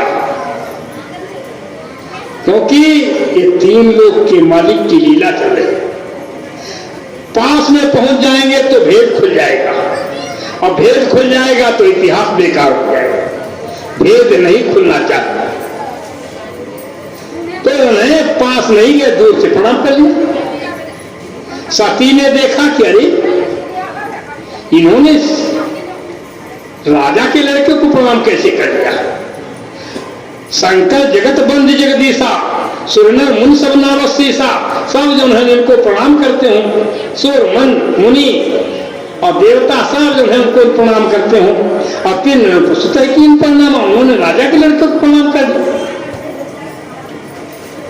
शंका पैदा हो गई सती के अंदर। सती ने पूछा अपने पति से, शिव से, कि आपने ऐसा क्यों किया, राजा के लड़के को प्रणाम क्यों किया? शंकर जी ने कहा ये तीन लोक के मालिक है, ये परमात्मा है, ये ईश्वर है, इनकी लीला चल रही है। सती जी ने कहा कि मेरी समझ में नहीं आता, जो 3 लोक का मालिक होगा वो अपनी औरत के लिए रोएगा, मेरी समझ में नहीं आता। शंकर जी ने कहा मोरे हो कहे न संशय जानी, विधि विपरीत भलाई न, मेरे कहने पर भी तुम्हारी शंका का समाधान नहीं होता। विधाता बाम है, भलाई इसमें नहीं है। कहा उन्हें जाओ अच्छा अपनी शंका का समाधान करो जाकर। तब लगी बैठ रहा हूं बटछाई और जब लगी तुम आई हो मैं पाए। सती से कहा कि जाओ तुम परीक्षा लो जाकर के, तब तक मैं बरगद की छाया में बैठा। चलिए सती शिवाय आदेश पाकर के चल दी। अब वहां जहां देखे राम और लक्ष्मण रो रहे, वहां पहुंच गए। मैंने सोचा कि कैसे परीक्षा ले। सती ने सोचा इनकी सीता खोई हुई, सीता का भेष धारण कर ले तो ये राजा के लड़के अगर हैं तो समझ लेंगे हमारी सीता खोई थी, सीता मिल गई। और अगर कहीं जो है ये 3 लोग के मालिक हैं तो मुझे पहचान लेंगे। सीता का भेष धारण करके आगे आगे चल रहे, पहचान ली गई, पहचान ली गई। लक्ष्मण देखो मां करते भेषा, लक्ष्मण ने ही देखा कि ये तो जो सती जी है। मन में भ्रम पैदा हुआ। फिर कहा कहो बहोरी कहां भ्रष्ट केतु, कहा तुम शंकर जी को कहां छोड़ा है? अकेले विपिन अकेले फिर के हेतु जंगल में अकेले कैसे घूम रहे? अब सती जी समझ गई ये 3 लोग के मालिक, लेकिन मैं अपने पति का कहना नहीं माना।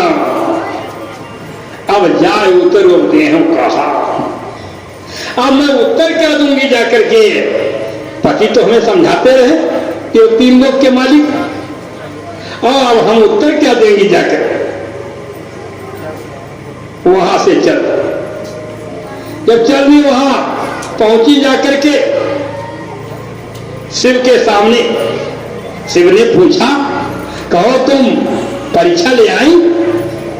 देखो माया का खेल, जो सती है अपने पति से झूठ बोले, ये माया का खेल। और शिव ने जब पूछा कि कहो परीक्षा ले आई, सती ने कहा कछुल परीक्षा ले गोसाई, तीन प्रणाम तुम्हारी नाई, तुम्हारी तरीके से मैं प्रणाम करके चली। तब शंकर देखे उधर ध्यान, आंख बंद करके ध्यान किया। सती जो कीन चरे सब जाना, जो सती ने किया था सब जान गए। सती कीन सीता कर भेषा, सती ने शिव ने सीता का भेष धारण किया।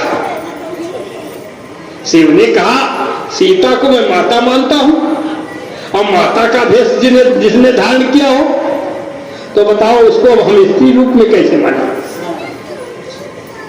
आज उन्हें कहा जो इसको अब हम स्त्री रूप में कैसे माने? सीता को तो मैं माता मानता हूं, और माता का भेष एक बार इन्होंने धर्म धारण कर लिया तो बताओ जो है हम इनको नहीं। सती कीन सीता कर भेषा, शिवोर भयो विषाद विशेखा, जब करो सती सन प्रीति। अब हम प्रेम अगर सती से करते हैं, मिटाए भगत पथ हो, यानी भक्ति खत्म हो जाएगी, अनीत है।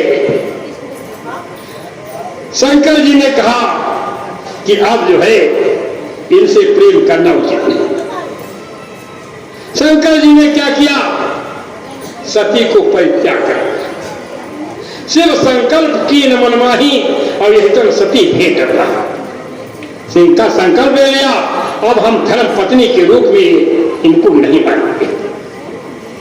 3 लोग के मालिक पर शंका पैदा होने पर पति से परित्याग हो गया सती का, और हम आप अनामी महाप्रभु के ऊपर शंका करते हैं, तो बताओ हमारी आपकी दशा क्या होगी?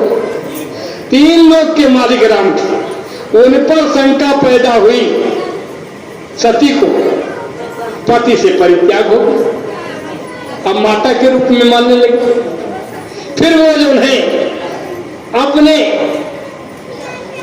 यानी पिता के यहां दक्ष के यहाँ यज्ञ हो रही थी उसमें चली गई और वहां शिव को बुलाया नहीं गया था, लेकिन फिर भी हट करके गई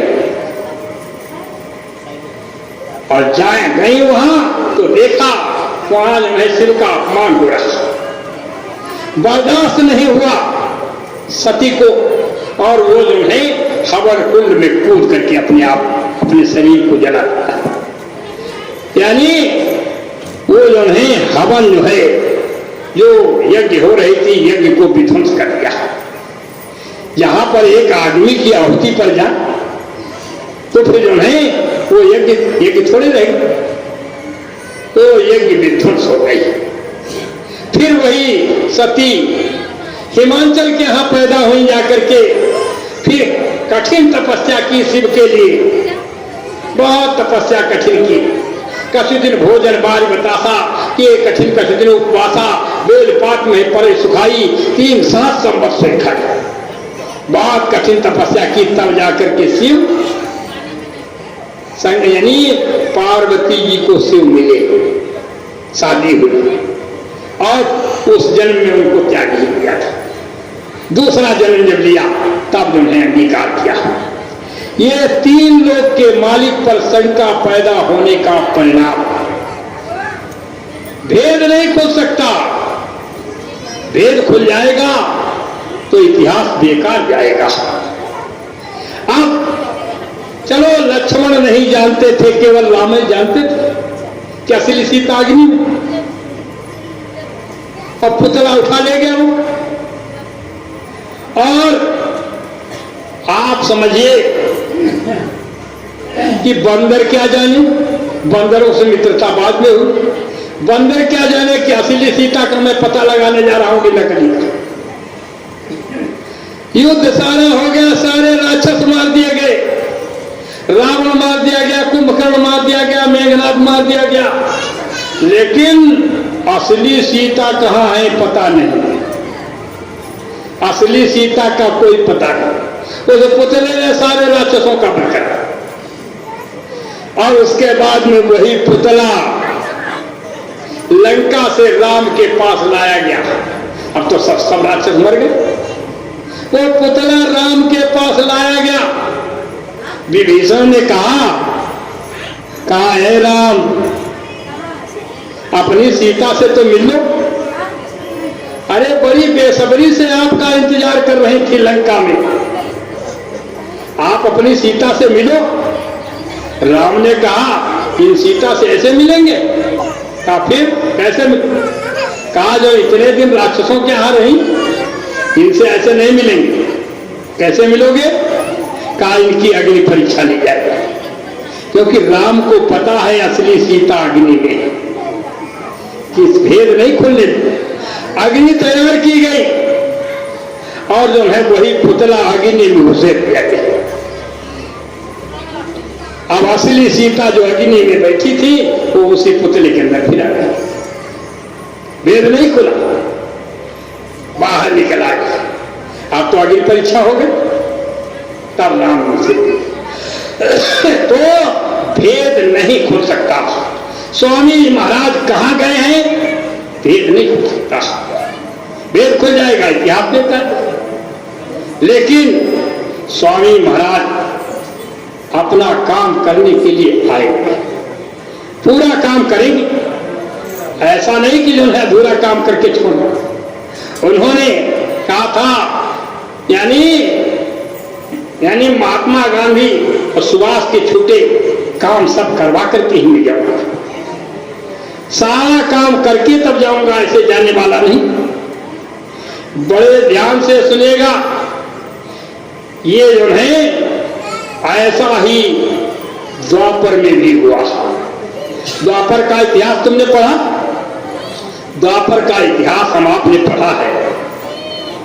द्वापर में क्या हुआ? द्वापर में दुर्योधन ने लाख का मकान बनवा दिया। लाक्षागृह सुना? लाख का मकान बनवाया था। ये जो है उसने कहा कि पांडवों से कि देखो एक मकान में हमारी आपकी लड़ाई होती रहती है, तुम्हारे लिए हम दूसरा मकान बनाए। तो लाख का मकान बनवाया। विदुर से कहा कि तुम मकान बना दो। विदुर भक्त थे। विदुर जो है लाख का मकान बनवाने लगे। अब दुर्योधन ने कहा देखो मकान में एक ही दरवाजा रहेगा, दूसरा दरवाजा नहीं। विदुर ने सोचा कि दरवाजा मकान में दो होने चाहिए, कोई आपत्ति पड़ जाए दूसरे मकान से निकल जाए, दूसरे दरवाजे से निकल जाए, एक दरवाजा क्यों ये रख रहा दुर्योधन। इसका मतलब दुर्योधन की कोई चाल है। और वो जो है उसने कह दिया कि एक ही दरवाजा मकान में रहेगा, दूसरा दरवाजा नहीं। विदुर ने अपने जितने भी बनाने वाले थे मिस्त्री, उनसे कहा भैया ऐसा है, दुर्योधन का तो आदेश है एक ही दरवाजा रहना चाहिए, लेकिन हमारी प्रार्थना है इस मकान के अंदर कोई गोपनीय दरवाजा जरूर बना दीजिए दूसरा। मिस्त्रियों ने कहा हमें क्या जरूरत है भाई, हमें क्या, हमें तो पैसा चाहिए ना, हम दूसरा दरवाजा बना देंगे। कहा ठीक, पैसा मिल जाएगा। मिस्त्रियों ने क्या किया, अंदर में सुरंग तैयार कर दी, मकान के अंदर से सुरंग। और दरवाजा जो सुरंग का था उस दरवाजे पर एक खंभा खड़ा कर दिया ताकि मालूम न हो इसमें कोई दूसरा दरवाजा है। जब मकान बनकर के तैयार हो गया तो दुर्योधन ने कहा कि भाई पांडवों से कि जाओ तुम अपने मकान में रहो, जाकर तुम्हारा मकान तैयार हो गया। कहा ठीक है। अब जब उसमें रहने के लिए तैयार हुए तो मां कुंती ने कहा देखो ऐसा है, अपने लड़कों से कहा देखो ऐसा है कि जब कोई नए मकान में रहा जाता है तो पहले कुछ ब्रह्मभोज करा दिया जाता है, ब्राह्मणों को भोजन कराया जाता है। ऐसे कैसे रहो, कुछ ब्राह्मणों को भोजन करा। तो ब्राह्मण को निमंत्रण ब्राह्मणों को दे दिया गया। ब्रह्मभोज तैयार हुआ, भोजन ब्राह्मण खा करके चले गए। दूर के ब्राह्मण कुछ 5 ब्राह्मण दूर के आए थे, 5 भाई थे और उनकी मां भी आई थी साथ में। 5 ब्राह्मण और उनकी मां शाम को भोजन किया और भोजन करने के बाद अब वो दरवाजे, अब वो जो सोच रहे हैं कि कैसे जाएं, रात हो गई, शाम हो गई, कैसे जाएं। मां कुंती से कहा हमारा घर तो दूर है, हम पहुंच नहीं पाएंगे, हम कैसे पहुंच जाएंगे। मां कुंती ने कहा कोई बात नहीं है, अरे 5 लोग, हम 5 हमारे लड़के और हम छठी हम, और 5 तुम्हारे लड़के और छठी तुम, 12 लोग हैं। किसी भी मकान के अंदर रह जाओ रात में और सुबह हो जाए तब चली जाना। तो 5 ब्राह्मण और उन ब्राह्मणों की मां उसी जो है मकान में रात में रुक गए और उन्हें उसी मकान में लाक्षागृह में सब रुके हुए। जब रात में सोने लगे तो दुर्योधन ने दरवाजे से आग लगवा दी, एक ही दरवाजा और दरवाजे से आग लगवा दी। और छटपटाहट मची, लाख कैसी जलती, लाख की चूड़ियां पहले पहनी जाती थी, नहीं पहनी जाती, तो लाख जो है आग में कैसे जलती आप तो लोग जानती, बहुत जलती। और लाख का मकान बहुत तेज लपटें हो रही, जल रहा मकान और जो है छटपटाहट मची हुई है। युधिष्ठिर महाराज ने अपने चारों भाइयों से कहा भाई जो नहीं ये बताओ, एक ही दरवाजा और दरवाजे से आग लगी, कैसे इसमें से निकला जाए। तो उनके भाई जो है एक सगुनिया थे, सगुन विचार देते थे। तो उनसे पूछा कि भाई जो है बताओ क्या इसमें कोई दूसरा दरवाजा है।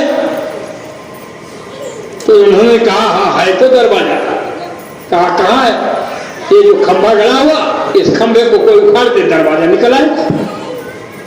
तो भीम ने उसमें ताकत लगाई, खंभा उखाड़ दिया, उसमें से सुरंग निकल आई, दरवाजा, उसमें से पांचों पांडव और मां कुंती बाहर निकल गए और 5 ब्राह्मण और 5 ब्राह्मणों की मां उसी में जल गए।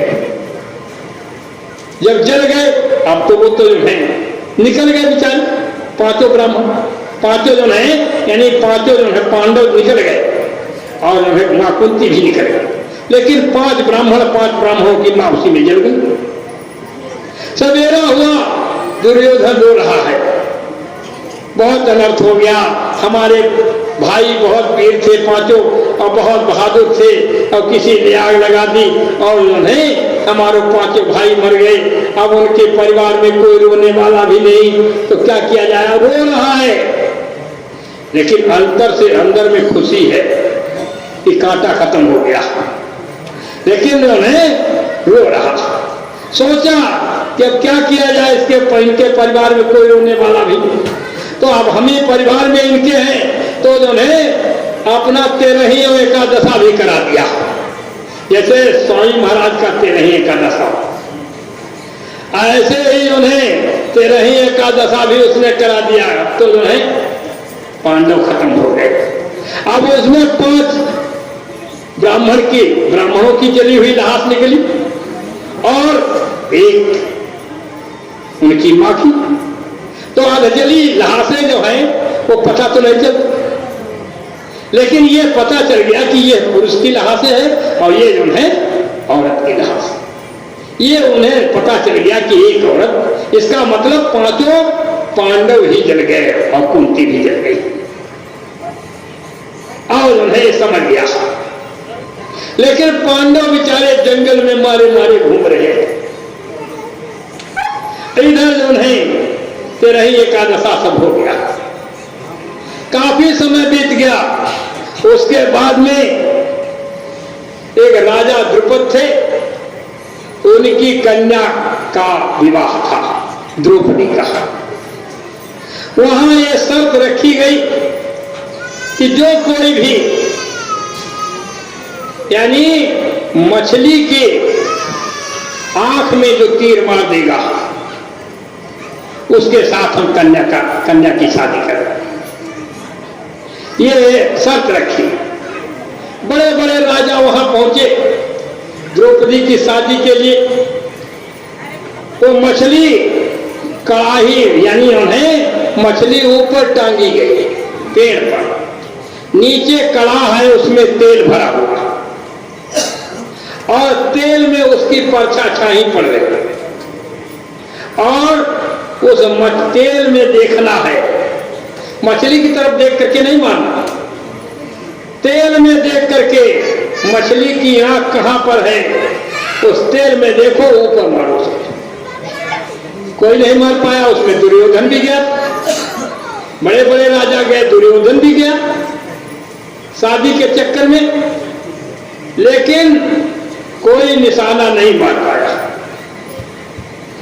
अर्जुन ने जब सुना तो अर्जुन भी ब्राह्मण का भेष बनाए हुए, अपना जो है साधु भेष, झंगोला पहने हुए, अपना गांडीव लिए हुए वहां पहुंच गया। दुर्योधन नहीं समझ पाया, दुर्योधन तो समझता था पांडव खत्म हो गए, वो क्या जाने, वो समझता है कि पांडव खत्म हो गए, और उन्हें अर्जुन वहां ब्राह्मण भेष में पहुंच गए। जब सब निशाना चूक गए, कोई नहीं मार पाया, लोगों ने कहा भाई देखो ये आए हैं पंडित जी धनुष लेकर के, जा इनको भी जो है निशाना लगाने। अर्जुन ने निशाना लगाया और उस मछली की आंख में काट दिया। द्रौपदी की शादी अर्जुन के साथ हुई। दुर्योधन वहां देख रहा। दुर्योधन ने सोचा कि उन्हें ये तो गलत हुआ, चलो ब्राह्मण लालची होते हैं, इसके पास खबर भेजी जाए। एक सिपाही भेजा दुर्योधन कि जाओ वो ब्राह्मण है, उस ब्राह्मण से कह दो जाकर के कि राजकन्या राजाओं की चीज है, तुम ब्राह्मण आदमी इस राजकन्या का क्या करोगे? कहा उन्हें तुम्हें जितना धन हो, धन चाहिए वो धन ले लो और राजकन्या हमें दे दो। सिपाही आया दुर्योधन की खबर लेकर के अर्जुन के पास, कहा जो है हम दुर्योधन की खबर लाए हैं। अर्जुन ने कहा क्या खबर लाए हो बताओ? कहा जो है हम खबर ये लाए हैं कि राजकन्या का क्या करोगे? राजकन्या दुर्योधन को दे दो, जितना तुम्हें धन चाहिए धन ले लो। अर्जुन ने कहा ठीक है, उसकी खबर मैंने सुन ली, अब हमारी भी खबर उसको सुना देना जाकर। अर्जुन ने कहा हमारी खबर सुना देना जाकर। सिपाही ने कहा चलो तुम्हारी भी खबर सुना देंगे। अर्जुन ने कहा सिपाही से जाओ बता देना उसको भानुमती रानी मुझे दीजिए और संपत्ति सब कुबेर की लीजिए। कहा भानुमती रानी अपनी मुझे दे दे, सारे कुबेर का खजाना मैं उसको दे दूंगा। जब ये कहा जाकर के सिपाही ने कि उस ब्राह्मण ने ये कहा, तो छोटे मुंह बड़ी बात, दुर्योधन चक्रवर्ती राजा था, जहां पर पैर रख देता था कमल खिल जाता था, इतना प्रतापी राजा था। और जब यानी एक छोटे मुंह बड़ी बात कह दी, दुर्योधन ने ललकार दिया, सिपाहियों से कहा इसको पकड़ लो, ब्राह्मण को छीन लो राजकन्या से।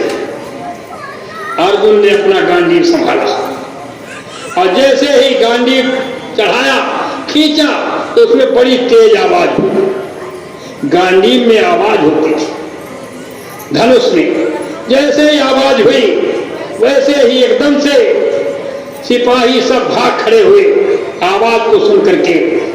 तब दुर्योधन समझ गया अभी पांडव जिंदा है, तो तेरे ही का दशा करा चुका था।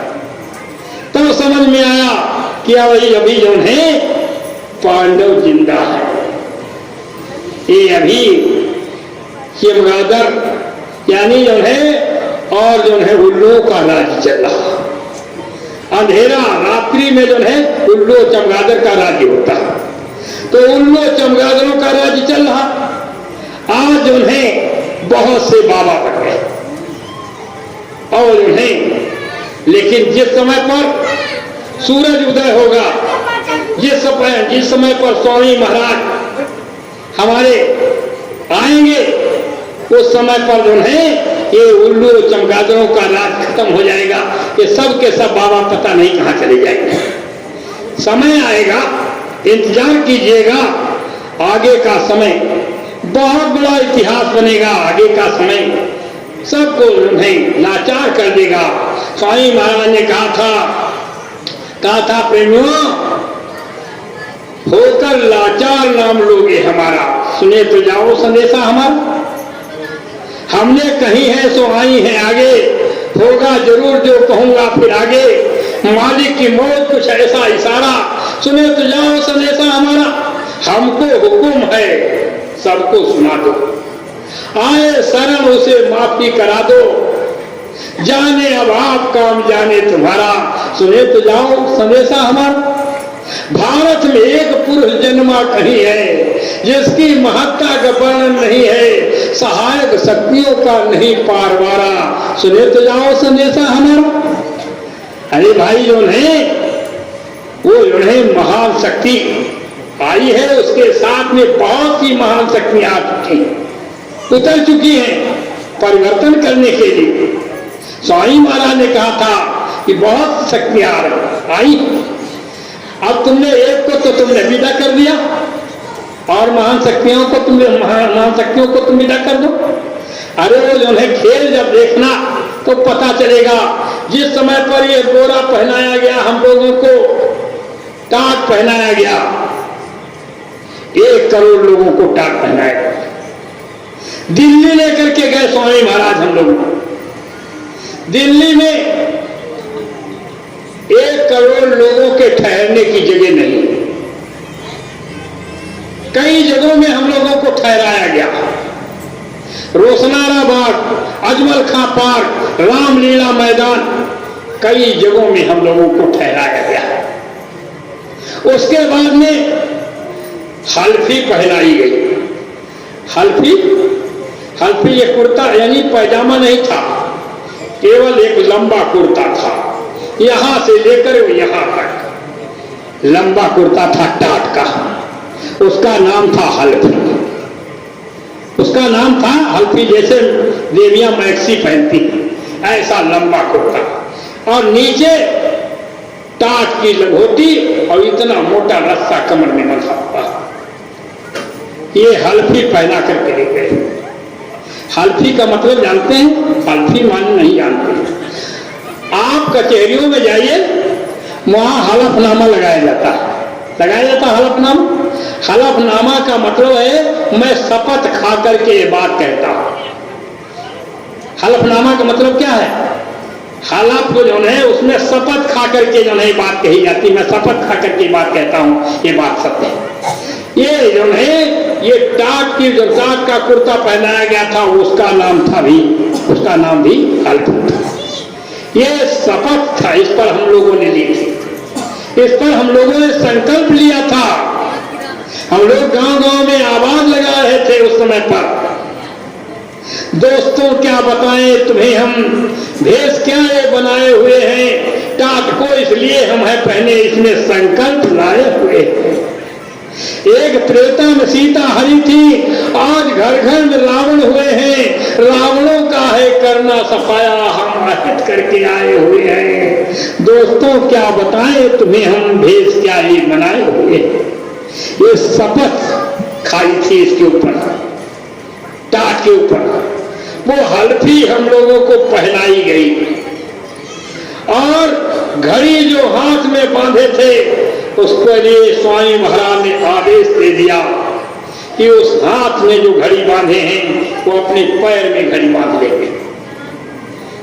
मौन होकर के हम लोगों को इंडिया गेट पर जाना है। जहां इंडिया गेट है दिल्ली में, बोट क्लब, उस बोट क्लब के ऊपर हम लोग वो हल्फी पहन करके गए। और जब इंडिया गेट पर पहुंचे तो स्वामी महाराज ने मंच से कहा कि प्रेमियों, ये देश त्यागियों का, तपस्वियों का है, संत और महात्माओं का देश है, फकीरों का देश है, सूर और सतियों का देश है। ये देश हिजड़ों का नहीं है। स्वामी महाराज ने कहा जब जिस समय पर यह देश आजाद हुआ था, उस समय पर सुभाष चंद्र बोस, चंद्रशेखर आजाद भगत सिंह, सरदार वल्लभ भाई पटेल, अशफाक उल्लाह खां, इन लोगों ने जो देश के लिए कुर्बानियां दी थी वो सराहा। यानी इन लोगों ने जो देश के लिए कुर्बानियां दी थी वो सराहनीय थी। जिस समय पर आजाद भगत सिंह को फांसी के तख्ते पर लटकाया गया, उस समय पर आजाद भगत सिंह से बात पूछी गई, क्या तुम किसी को देखना चाहते हो? आजाद भगत सिंह ने कहा हाँ, आखिरी समय में हम अपनी मां को देखना चाहते। मां जब उनके सामने लाई गई, मां ने देखा मेरा बेटा सूली पर खड़ा है, गले में फांसी का फंदा लगा हुआ है। आजाद भगत सिंह ने अपनी मां की तरफ देखा और कहा मां, तो मां की आंखों में आंसू आ गए। मां की आंखों में आंसू आ गए। आजाद भगत सिंह ने कहा अरे मां, तुम रोती क्यों हो, क्यों रोती हो? मां ने जवाब दिया कि बेटा मैं इसलिए नहीं रो रही हूं कि तुम फांसी के तख्ते पर खड़े हो। मैं इसलिए रो रही हूं कि मेरी गोदी में केवल एक ही लाल था जिसको मैं आज भारत मां की गोदी में अर्पित कर रही हूं। अगर कहीं दूसरा लाल मेरी गोदी में होता, वो भी मैं आज भारत मां की गोदी में अर्पित करने के लिए तैयार होता। ऐसी ऐसी वीर माताओं ने इस आजादी के लिए सदा सदा के लिए अपने गोदी के लालों को लुटा दिया। जो लोग फांसी के तख्ते पर हमेशा हमेशा के लिए झूल गए, इस आजादी के लिए उन लोगों के अंदर ये तमन्ना नहीं थी कि जिस समय पर हम अपना देश आजाद करा लेंगे उस समय पर हम अपने देश की मां बहन बेटियों की इज्जत को चौराहों पर लूटेंगे। उन लोगों के अंदर ये तमन्ना नहीं थी कि जिस समय पर हम अपना देश आजाद करा लेंगे उस समय पर हम अपने देश की गरीब किसान की खून पसीने की कमाई का पैसा चूस करके विदेशी बैंकों में डालर रुपया इकट्ठा करेंगे। लेकिन भारत के गद्दार नेताओं ने भारत को चूस करके विदेशी बैंकों में भर दिया। ये सारा का सारा भेद खुलेगा। इंडिया गेट पर बोरा पहनाते समय स्वामी महाराज ने कहा ये सारा का सारा भेद खुलेगा। मत सताओ इन गरीबों को, ये रो देगा सुनेगा इसका मालिक तो तुम्हें जड़ों से खो देगा। रहमन हाय गरीब की सांस सरग। स्वामी महाराज ने बोरा पहनाते समय कहा प्रेमियों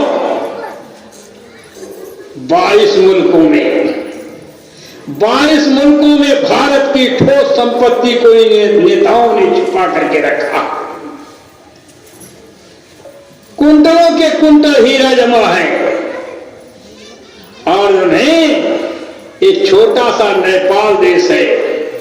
नेपाल का ही अगर पैसा इन नेताओं ने जो रखा है अपने निजी खाते पर भारत से चूस कर, नेपाल का ही पैसा अगर भारत वापस ला दिया जाए तो काश्तकारों का खेती संबंधी सारा कर्जा में ब्याज की माफ हो जाएगा। भारत तरक्की कर जाएगा। इतना नेपाल ने रखा। 21 मुल्कों की बात छोड़ो। स्वामी महाराज ने कहा था विदेशी बैंक में जो धन है छिपाए वापस 76 साल तक लाए नहीं पछताएंगे। सिर वहां जमाना बदलेगा। कहे जय गुरुदेव पुकार जमाना बदलेगा। स्वामी महाराज ने कहा प्रेमियों आगे समय आ रहा है। ये नेता लीडर सब के साथ अपने पैसे की तरफ विदेश की तरफ भागने की कोशिश करेंगे लेकिन एक भी भाग नहीं पाएंगे। सबके पासपोर्ट रद्द कर दिए जाएंगे, सबको पकड़ लिया जाएगा, सबसे पूरा भारत का हिसाब लिया जाएगा। ये इंडिया गेट पर बोरा पहनाते समय कहा और कहा प्रेमियों आगे समय आ रहा, आगे वक्त आ रहा है। जिस समय पर राष्ट्रभक्ति का नंबर आएगा उस समय पर विश्व के अंदर मैं पहला आदमी निकलूंगा।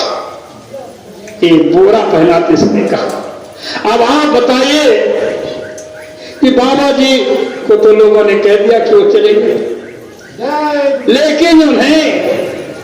लेकिन जो है यानी राष्ट्रभक्ति का वो पहला नंबर कौन लेगा। स्वामी महाराज ने तो कहा था कि उन्हें आगे समय आ रहा जब राष्ट्रभक्ति का नंबर आएगा तो विश्व के अंदर मैं पहला आदमी निकलूंगा। तो आगे उन्हें आखिर ये बताओ कि विश्व उन्हें राष्ट्रभक्ति का पहला नंबर कौन लेगा। इतने बाबाओं में से कौन आदमी उन्हें लेगा तो उन्हें विश्व का राष्ट्रभक्ति का नंबर। बड़े ध्यान से महापुरुषों के वचनों को आप सुनिए। स्वामी महाराज ने कितनी मेहनत की है आप लोगों उसके बारे में अभी नहीं जानते।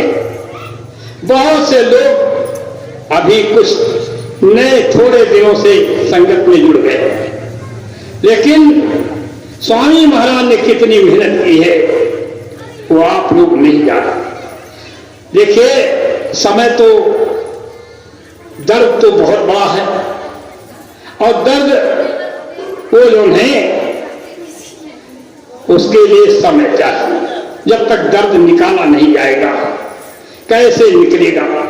हम तो सोचते थे कि शायद आज के बजाय और भी कोई कार्यक्रम लग जाए, चलो कोई बात नहीं, लेकिन अभी फिर कभी समय मिलेगा तो फिर जो है आपके यहां आ जाएंगे।